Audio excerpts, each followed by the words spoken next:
Haya, ambia mkako maneno matamu ya mwisho tukimaliza hiyo patanisho. Twende kazi. Sweetie honey baby.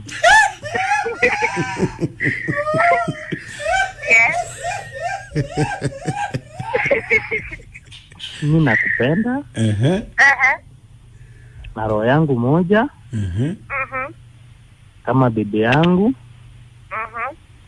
Ambaye tutakaa pamoja. Hadi vile kifo itatutenganisha. Amen. Amen. Wow, nasikia hata Mama Precious sasa hivi anatabasamu. Mama Precious umefurahi? Sana. Nasikia iko kwa roho. Yaani roho yako imetulia sasa hivi, Sasa huyu mtu tumetoka naye mbali. Ni kweli. Wow. Hebu mwambie maneno matamu tufurahie. Mwambie maneno matamu ya mwisho. Dad. Yes, please.